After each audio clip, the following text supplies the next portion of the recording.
Ignorer quelqu'un semble à première vue un geste simple. Ne pas répondre à un message, ne pas appeler, ne pas regarder, ne pas réagir. Mais en réalité, c'est beaucoup plus que cela.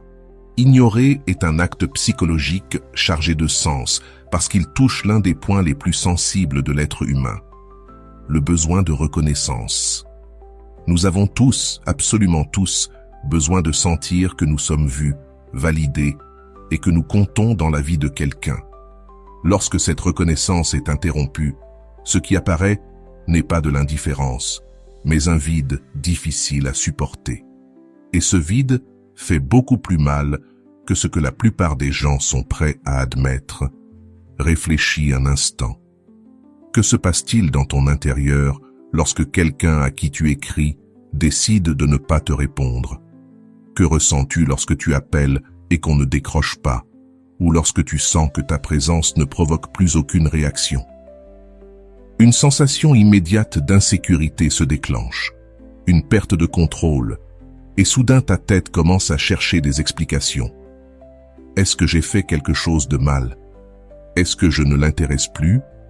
Est-ce qu'il ou elle est avec quelqu'un d'autre? Le cerveau déteste les vides. Il les remplit avec des hypothèses, souvent douloureuses. Et c'est exactement la force du silence. En n'offrant aucune réponse claire, il oblige l'autre personne à affronter ses propres peurs et insécurités. En psychologie, on appelle cela un effet de privation. Lorsque quelqu'un est habitué à recevoir ton attention, ton message du matin, ton appel du soir, ta présence assurée, et que soudain tu lui retires tout cela, ce qu'il ressent s'apparente à une forme d'abstinence. Son cerveau, qui avait déjà normalisé le stimulus constant de ton intérêt, entre en état d'alerte. La dopamine, qui était assurée auparavant, se retrouve en manque, et ce manque génère de l'anxiété. Cette anxiété se transforme en pensées obsessionnelles, et ces pensées conduisent à la désespérance. C'est un cercle qui peut être dévastateur pour celui qui le vit. Ce qui est fascinant, c'est que ce phénomène touche même les personnes qui semblaient froides ou distantes. Le fameux « il ou elle ne ressent rien », impossible que ça l'affecte, s'effondre complètement lorsque tu appliques un silence cohérent. Parce que, peu importe l'indifférence qu'une personne affiche, son ego reste toujours à l'affût de la possibilité de perdre une source de validation.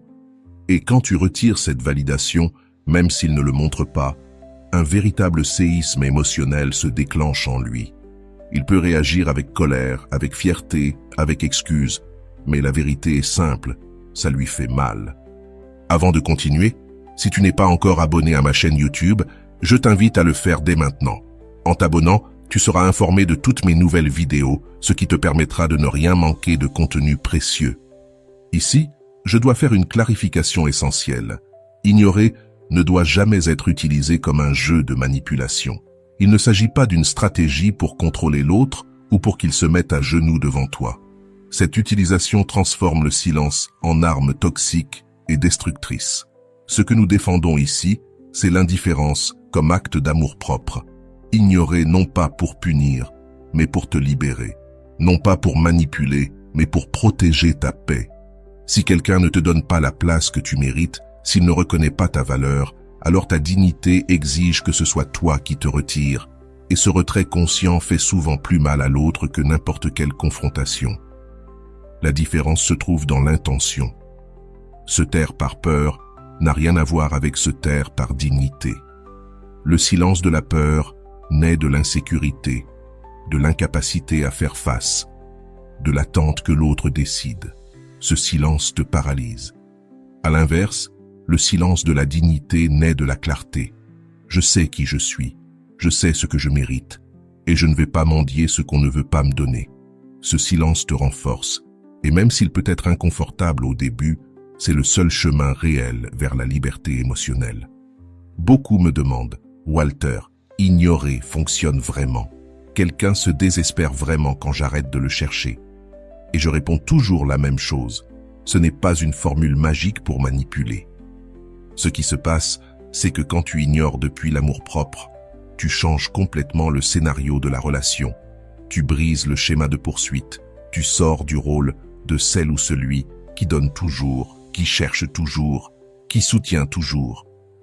Et dans ce vide, dans cette absence, l'autre est forcé d'affronter la vérité. Il n'a plus de pouvoir sur toi. Cette perte de contrôle est ce qui génère tant de désespoir. L'être humain a un besoin fondamental, sentir qu'il influence son environnement. Quand il sent que cette influence disparaît, une alarme interne s'active. C'est pour cela que lorsqu'une personne habituée à ta présence remarque soudain ton absence, elle commence à s'inquiéter et cette inquiétude peut la pousser à te chercher avec plus d'intensité que jamais. Non pas parce qu'elle a soudain compris que tu es l'amour de sa vie, mais parce que son ego ne supporte pas l'idée de t'avoir perdu. Je vais te donner un exemple très simple. Imagine que chaque matin tu envoies un message de bonjour à la personne qui te plaît. Jour après jour, ton message est là, comme une horloge, assurant qu'elle pense à toi au moins un instant. Maintenant, imagine que, du jour au lendemain, tu cesses de l'envoyer. Le premier jour, elle ne le remarque peut-être même pas. Le deuxième jour, quelque chose l'interpelle. Pourquoi ne m'a-t-elle pas écrit? Le troisième, l'inquiétude augmente. Le quatrième, l'anxiété se transforme en orgueil blessé. Et souvent, c'est précisément là qu'apparaît le message de l'autre, tentant de récupérer ce qu'il n'est plus certain de posséder. Ce petit acte répété de silence est plus puissant que 1000 mots. Garde bien ceci en tête. L'indifférence ne détruit pas l'autre, elle te reconstruit toi. Ce n'est pas une punition, c'est une mise en place de limites. Ce n'est pas une stratégie pour qu'il revienne, mais un chemin pour que toi tu retrouves ta dignité.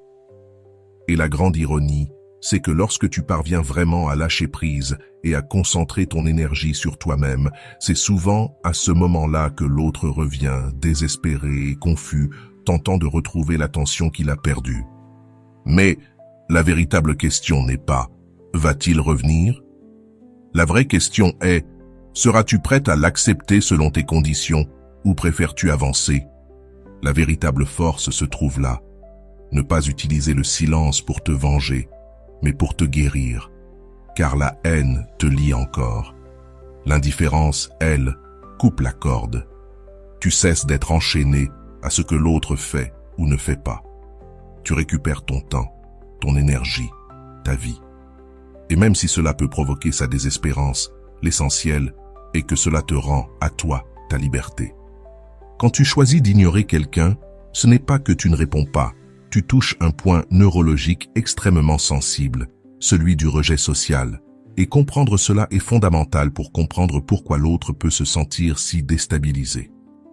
Depuis notre naissance, notre système nerveux est programmé pour rechercher la connexion. Les bébés pleurent pour obtenir de l'attention. Les enfants cherchent l'approbation des parents. Les adolescents, celle de leurs amis. Les adultes, celle de leurs partenaires ou de personnes importantes. Se sentir accepté et valorisé n'est pas un caprice, c'est un besoin de survie. Pendant des milliers d'années, être ignoré par le groupe équivalait à une condamnation à mort, parce que la solitude signifiait l'absence de protection. Aujourd'hui, même si le danger physique a disparu, notre cerveau continue d'interpréter l'indifférence comme une menace. Être ignoré ne touche donc pas seulement l'ego. Au plus profond, la personne le vit comme une alerte d'abandon. La neuroscience le confirme. Les mêmes zones du cerveau activées par la douleur physique, comme le cortex singulaire antérieur, s'activent lorsqu'on vit un rejet social. Autrement dit, être ignoré fait aussi mal qu'un coup porté au corps. Ce n'est pas une métaphore, c'est de la biologie. Et cette douleur invisible peut se transformer en anxiété, en obsession et, finalement, en désespoir. Imagine une situation quotidienne. Tu envoies un message important. La personne le lit, mais ne répond pas. Chaque minute qui passe fait grandir ton inconfort. Au bout d'1 heure, tu imagines 1000 scénarios. Au bout de 2 heures, tu retournes vérifier si elle l'a vraiment lu. Au bout de 4 heures, ton esprit ne supporte plus le vide et commence à inventer des histoires. C'est sûr, je ne l'intéresse plus. Il doit être avec quelqu'un. Il s'est lassé de moi. Et plus le temps passe, plus la boule de neige grossit. Ce mécanisme existe en chacun de nous, même chez ceux qui paraissent d'une sécurité absolue. La seule différence, c'est la façon dont chacun gère cette montée émotionnelle. Quand tu décides de donner à quelqu'un sa propre médecine, non pas par vengeance mais par dignité, quelque chose de très puissant se produit. Cette personne, celle qui t'ignorait, qui jouait avec toi, qui ne te donnait jamais de clarté, entre brusquement dans un état de choc. Elle était habituée à ce que tu sois toujours disponible, à ce que ton attention soit un carburant inépuisable, à ce qu'un simple geste suffise pour que tu répondes, et soudain, elle se retrouve face au vide. Et ce vide est insupportable pour son ego. C'est là qu'entre en jeu un concept fondamental, le renforcement intermittent. Le cerveau humain se lie beaucoup plus à ce qui est imprévisible qu'à ce qui est constant. C'est comme une machine à sous. Tu ne sais jamais quand le prix va tomber, mais chaque tentative peut apporter une récompense. Cette incertitude crée une addiction. Dans les relations, c'est pareil. Si quelqu'un te donne son attention de façon irrégulière, ton cerveau s'y accroche. Mais quand cette attention disparaît totalement, il se crée un syndrome de manque bien plus intense que si on ne t'avait jamais donné quoi que ce soit. C'est là que l'autre commence à se désespérer, car ton silence brise la dynamique qui l'arrangeait. Mais retiens ceci, ton objectif n'est pas de provoquer la désespérance de l'autre. Ce n'est qu'un effet secondaire. Le but réel, le plus important, c'est que tu te libères de ta propre dépendance émotionnelle. Le silence agit comme un miroir qui renvoie la responsabilité à l'autre. S'il ne sait pas quoi faire sans ton attention, c'est son problème, pas le tien. Et s'il revient vers toi, ce n'est pas soudainement par amour profond, mais parce qu'il ne supporte pas de perdre ce qui le rassurait. C'est ici que tu dois être très attentive. Ne confonds pas désespoir et amour, ni orgueil blessé et affection sincère. Le silence possède un pouvoir que les mots n'ont pas. Une discussion peut finir en réconciliation, en promesse vide ou en conflit. Le silence, lui, ne propose aucune échappatoire. L'autre peut s'énerver, se justifier, imaginer 1000 scénarios dans sa tête, mais il ne peut pas ignorer l'évidence. Tu ne lui donnes plus accès à toi, et plus il était habitué à t'avoir, plus l'impact est brutal. Face à ton indifférence, certains réagiront par la colère. Ils te traiteront d'immature, d'égoïste, de manipulatrice. Mais cela ne fait que révéler leur inconfort. D'autres redoubleront d'efforts, messages fréquents, appels inattendus, tentatives d'approche. Et d'autres encore se réfugient eux-mêmes dans le silence, non pas parce qu'ils s'en fichent, mais parce qu'ils ne savent pas comment affronter ce qu'ils ressentent. Quoi qu'il arrive, retiens bien ceci. Aucune de ces réactions ne définit ta valeur. Le silence ne mesure pas combien tu vaux, mais combien l'autre était prêt à te perdre. Et voici la partie la plus belle. Pendant que l'autre se désespère, toi, tu te libères. Chaque minute où tu ne le cherches pas, où tu n'insistes pas, où tu ne supplies pas, tu réalises que le monde continue de tourner. Tu redécouvres que ton énergie peut te servir, te construire et te nourrir. Et c'est là que peu à peu, la désespérance de l'autre cesse d'avoir de l'importance. Dans de nombreux cas, lorsque cette personne revient chercher ce qu'elle avait perdu, c'est toi qui n'as plus envie de revenir. Parce qu'en te retrouvant toi-même, tu comprends que tu attendais quelqu'un qui, en réalité, n'a jamais été à ta hauteur. Imagine ceci, tu es un soleil. Ton attention, ce sont les rayons qui ont illuminé quelqu'un pendant longtemps. Il s'y est habitué, il les a pris pour acquis. Mais un jour, tu retires ta lumière. Pas pour punir, mais pour te réchauffer, toi. Et soudain, il découvre à quel point son monde est sombre sans ta chaleur. Cette obscurité, c'est ce qui génère sa panique. Mais ta mission n'est pas de retourner l'éclairer au prix de ta paix. Ta mission est de briller pour toi-même et pour ceux qui te valorisent réellement. Maintenant, entrons dans la première grande révélation. Qu'est-ce que l'autre ressent vraiment pour toi? Quand tu te retires, quand tu coupes la communication et poses une limite, sa réaction en dit plus que 1000 mots. Tout le monde peut promettre, jurer, s'enflammer en plein moment émotionnel. Mais la réaction au silence, elle, ne peut pas être jouée. Si l'autre se désespère, insiste, réapparaît soudain avec des messages, ce qu'il révèle, c'est que tu étais importante pour lui, même s'il ne te l'a jamais avoué. Mais attention, être importante ne veut pas dire être prioritaire. Il existe une immense différence entre quelqu'un qui te cherche parce qu'il valorise vraiment ta présence et quelqu'un qui te cherche simplement parce qu'il ne supporte pas d'être ignoré. Le premier agit par amour, le second par ego. Et si tu ne comprends pas cette différence, tu risques de confondre crise émotionnelle et affection sincère. À l'inverse, si l'autre ne réagit pas, s'il reste dans une indifférence totale, cela dit aussi quelque chose. Cela ne veut jamais dire que tu ne vaux rien, mais que l'autre était tellement centré sur lui-même que ta présence n'était qu'un accessoire. Cette indifférence n'est pas une défaite, c'est une réponse claire. Tu n'as rien à aller chercher là-bas. Et même si ça fait mal sur le moment, à long terme, c'est une bénédiction, car cela t'évite d'investir encore dans quelqu'un qui ne t'aurait jamais donné ta place. Le silence devient alors un filtre extrêmement puissant. Il retire les masques, efface les excuses et révèle la vérité nue.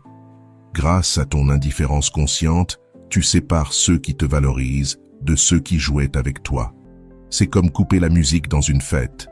D'un coup, tu entends qui veut vraiment parler avec toi et qui ne dansait que tant que la musique jouait. Passons à la deuxième révélation, ce que tu découvres de toi-même. Le silence ne fait pas que heurter l'autre, il te confronte aussi. Quand tu arrêtes d'écrire, d'insister, de tendre la main en premier, tu ressens toi aussi le vide. C'est un véritable syndrome de manque émotionnel. Ton esprit était habitué à penser constamment à lui, à investir ton énergie dans ce lien, et quand tu coupes ça, tu ressens un manque. Oui, ça fait mal. Oui, c'est inconfortable. Mais dans cet inconfort, tu retrouves ta force. Le silence, c'est un entraînement à l'amour-propre. Chaque fois que tu choisis de ne pas répondre, de ne pas écrire, de ne pas céder, tu renforces le muscle de ta dignité. C'est comme une salle de sport émotionnelle. Au début, ça fait mal, c'est lourd, c'est difficile. Mais chaque jour où tu restes ferme, ton estime grandit, ta confiance se solidifie, ta liberté s'installe. Imagine ceci, chaque message que tu n'envoies pas est un nouveau brique dans le mur de ton amour-propre. Chaque appel que tu ne passes pas, une brique de plus. Et petit à petit, ce mur devient la forteresse qui te protège des relations qui ne te méritent pas. Ce n'est pas un mur pour t'enfermer. C'est un mur pour te garder en sécurité. Pendant que tu construis cette forteresse, ton énergie revient vers toi. Tu redécouvres tes passions, tu reprends des amitiés négligées, tu reconnectes avec tes rêves. Le silence te ramène à toi-même, mais il t'offre aussi quelque chose de plus profond. Il t'expose à ta véritable dépendance émotionnelle. Quand tu as envie de lui écrire, quand ton corps s'impatiente, quand ton esprit invente des excuses pour le recontacter, c'est là que tu réalises à quel point tu étais attaché. Cette anxiété-là n'est pas de l'amour, c'est de l'attachement. Ce n'est pas une connexion authentique, c'est un besoin. Et en l'affrontant sans fuir, tu peux commencer à le guérir. Car la dignité ne se construit pas en évitant la douleur, mais en la traversant avec courage. Imagine une situation concrète. C'est toujours toi qui maintiens la conversation. Tu écris, tu relances, tu portes le lien, et le jour où tu arrêtes, un vide énorme apparaît. Les jours semblent plus longs, le téléphone silencieux pèse. Tu doutes, mais en même temps, tu réalises une chose essentielle. Si ce n'est pas toi qui soutiens la relation, elle s'effondre. Et là, tu comprends une vérité douloureuse. Tu portais seul quelque chose qui aurait dû être partagé, et cette vérité est un miroir brutal, mais nécessaire. C'est pour cela que je dis que le silence ne le met pas seulement à nu, il te met à nu toi aussi. Il te montre là où tu cédais ton pouvoir, là où tu donnais trop, là où tu t'oubliais pour soutenir quelqu'un qui ne faisait pas le même effort. Et lorsque tu le vois avec clarté, tu ne peux plus te mentir. Le silence t'oblige à accepter ce que les mots camouflaient. Beaucoup de personnes en ont peur, car elles croient qu'il est vide, mais en réalité, le silence est rempli de réponses. Il te dit qui court derrière toi et qui disparaît. Il te dit combien d'amour-propre tu as et combien il t'en manque encore. Il te montre si cette personne te valorisait réellement ou si elle profitait simplement de ton dévouement. Et même si les réponses ne te plaisent pas, crois-moi, Il vaut mieux connaître la vérité que vivre dans un mensonge. Le silence est, dans son essence, un acte de clarté, et la clarté, même si elle fait mal, libère toujours. Mieux vaut un coup de réalité que s'empoisonner avec de faux espoirs. À chaque fois que tu choisis de te taire et de ne plus insister, tu donnes à ton cœur une véritable chance de guérir et de grandir. Dans la partie suivante, nous allons voir comment le silence ne révèle pas seulement ce qui était caché, mais devient aussi une stratégie d'autodéfense émotionnelle. Tu découvriras comment l'utiliser de façon saine pour protéger ta dignité, sans tomber dans les jeux de manipulation qui font tant de dégâts. Tu apprendras à transformer l'acte d'ignorer en un acte de liberté intérieure. Jusqu'ici, nous avons vu comment le silence peut désorienter l'autre, agir comme un miroir qui dévoile des vérités cachées et te rendre ta force intérieure. Maintenant, allons encore plus loin. Comprendre le silence comme un véritable bouclier d'autodéfense émotionnelle. Parce que si tu l'appliques avec sagesse, il ne devient ni un jeu ni une arme, mais un outil puissant pour protéger ce que tu as de plus sacré, ta dignité. La première chose à clarifier, c'est que le silence n'est pas une technique de manipulation. Il ne s'agit pas de se rendre difficile ni de créer de l'anxiété chez l'autre pour qu'il se mette à te courir après. Cette mentalité est dangereuse, car elle t'attache au même cercle de dépendance. Si ton objectif est encore de contrôler l'autre, tu n'es jamais sorti du jeu, tu as seulement changé les règles. Ce que nous voulons ici, ce n'est pas changer de stratégie, mais changer de paradigme. Passer de la dépendance à la liberté. Le silence, comme autodéfense, s'utilise lorsque tu comprends que ton énergie est précieuse et qu'elle ne doit pas être gaspillée dans des relations qui ne te correspondent pas. C'est l'équivalent émotionnel de fermer la porte de ta maison à quelqu'un qui ne sait pas en prendre soin. Laisserais-tu entrer chez toi n'importe qui, même quelqu'un qui salit, casse et ne respecte rien? Alors pourquoi laisserais-tu quelqu'un entrer et sortir de ta vie comme dans un hôtel bon marché? Le silence devient alors ce cadenas invisible qui protège ton espace intérieur. Beaucoup pensent que se défendre, c'est attaquer, élever la voix, discuter, exiger, crier. Mais la défense la plus puissante n'a parfois aucun son. Le silence, bien utilisé, est comme un mur protecteur.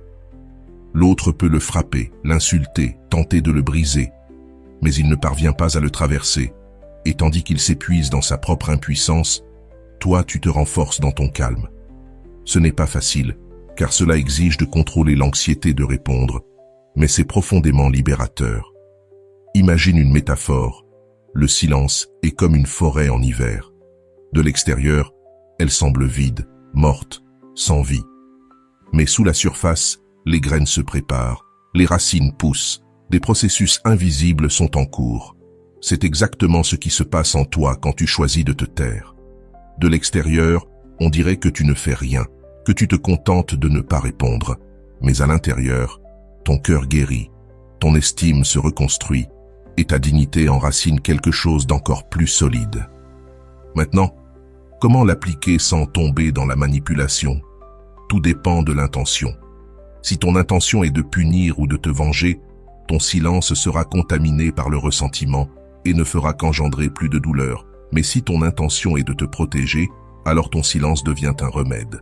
C'est comme la différence entre quelqu'un qui arrête de manger pour punir les autres et quelqu'un qui jeûne pour guérir son corps. L'action extérieure semble identique, mais le sens intérieur change tout. Regarde des exemples concrets. Quand on t'ignore de manière répétée, quand tu donnes, cherches, poses des questions, et que tu ne reçois que silence ou froideur en retour, insister davantage revient à offrir ta dignité. Ici, appliquer ton propre silence n'est pas une vengeance, c'est retrouver l'équilibre. Dire « je ne vais pas dépenser mon énergie là où elle ne me revient pas ». Quand il y a manipulation émotionnelle, lorsque l'autre joue avec ton attention, disparaît et réapparaît à sa convenance. Le silence sert à couper le cycle. Tu cesses d'être la souris qui court derrière le fromage et tu deviens celle qui garde son énergie pour quelque chose de meilleur. Quand tes limites ne sont pas respectées et que tu as déjà exprimé ce qui te blesse sans que rien ne change, discuter davantage te fatigue pour rien. Dans ce cas, l'indifférence devient un message clair. Je ne gaspillerai plus mes mots pour quelque chose qui refuse de changer. Et quand tu as besoin de clarté pour toi-même, le silence n'est pas contre l'autre, mais en faveur de ton propre bien-être. Tu t'éloignes pour écouter ta voix intérieure, pour penser sans l'influence des excuses des autres, pour décider avec calme ce que tu veux vraiment. Dans tous ces cas, le silence n'est pas une absence, c'est une présence en toi. C'est te dire, je me choisis avant celui qui ne me choisit pas. Même si cela dérange, même si cela désespère, même si cela provoque chez lui de la colère, c'est ce qu'il y a de plus sain pour toi. Il faut comprendre une chose importante. Le silence est plus difficile à maintenir que la parole. Parler, même discuter, est souvent plus simple parce que cela libère une tension. Mais se taire demande de la maîtrise. C'est comme tenir un poids à bout de bras. Au début, c'est facile, puis ça brûle. Pourtant, chaque seconde que tu tiens renforce ta force. Avec l'indifférence, c'est pareil.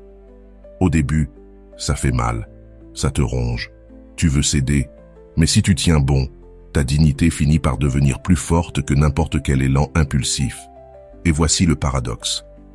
Lorsque ton silence est authentique, lorsqu'il naît de l'amour propre et non de la manipulation, c'est là qu'il a le plus d'impact sur l'autre, parce que tu ne l'utilises pas comme un stratagème, mais comme une leçon de vie. L'autre le ressent. Dans ton énergie, dans ton regard, dans ta cohérence. Il peut essayer de l'ignorer, mais tôt ou tard, il réalisera qu'il a perdu quelque chose de précieux. Une personne qui ne mendie plus l'amour. Certaines personnes reviendront pleines de regrets, d'autres s'éloigneront pour toujours. Et dans les deux cas, tu gagnes. Si cette personne revient en reconnaissant réellement ta valeur, tu décideras si elle mérite une nouvelle chance, mais selon de nouvelles conditions. Et si elle s'éloigne définitivement, tu sauras qu'elle n'en valait pas la peine.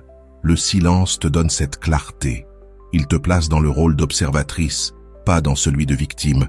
Il te rend le pouvoir de choisir au lieu d'attendre d'être choisi. Imagine ceci. Ton attention est comme une lampe qui illumine une pièce. Pendant longtemps, cette personne a vécu sous cette lumière, habituée à elle, sans jamais la remercier. Un jour, tu éteins la lampe. La pièce devient sombre.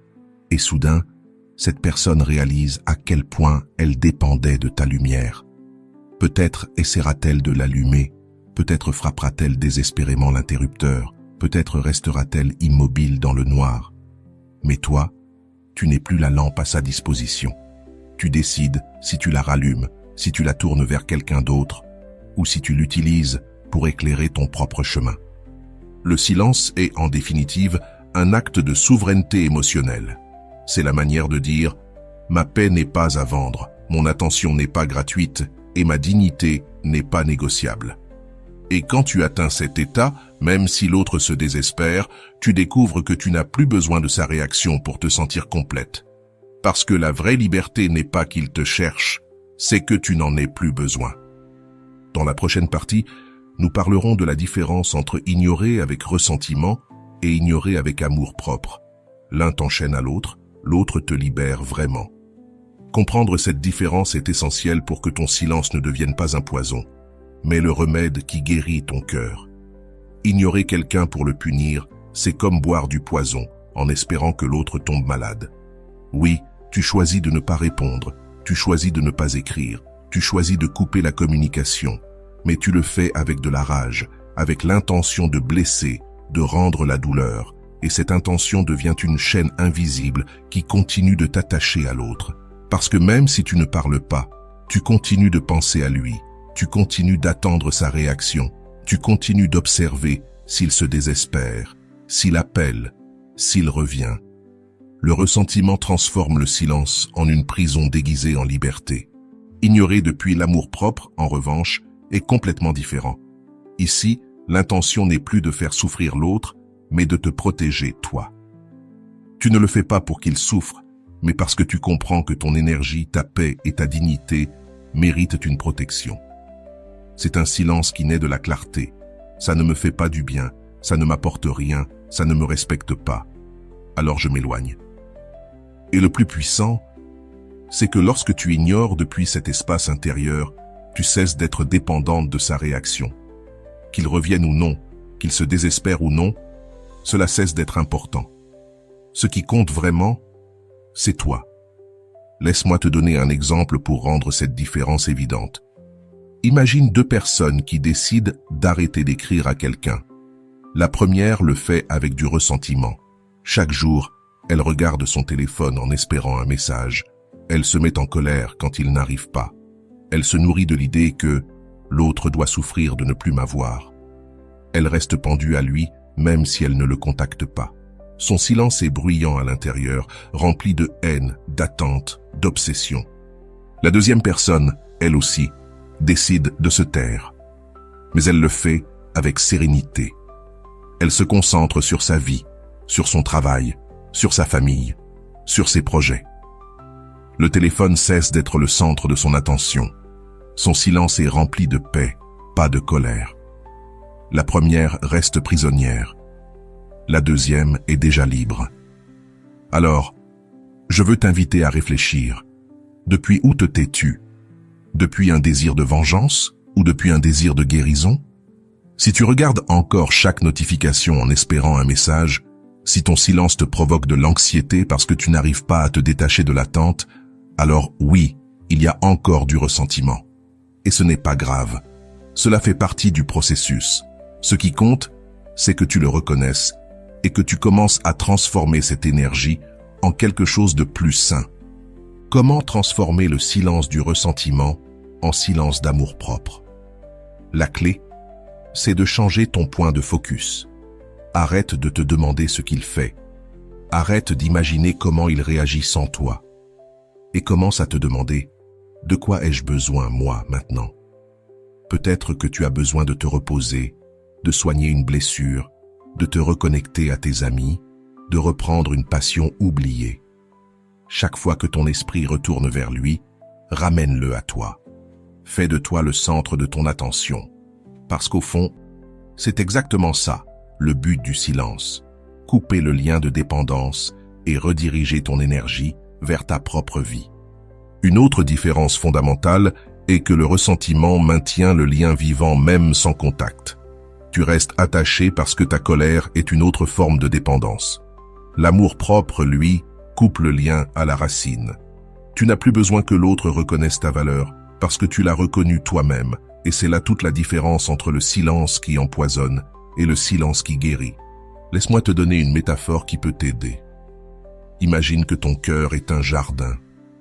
Quand tu ignores depuis le ressentiment, tu fermes la porte à l'intrus.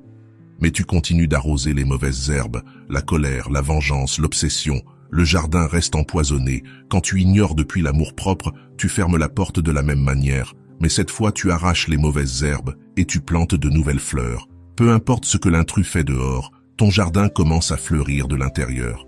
Et le plus paradoxal, c'est que le silence né de l'amour-propre a souvent plus d'impact sur l'autre que celui né du ressentiment. Parce que le ressentiment se voit. Ton énergie le trahit, tes gestes, tes messages indirects, tes publications. L'autre sent que tu es encore attaché. Mais quand tu lâches vraiment, quand ton indifférence devient authentique, tout change.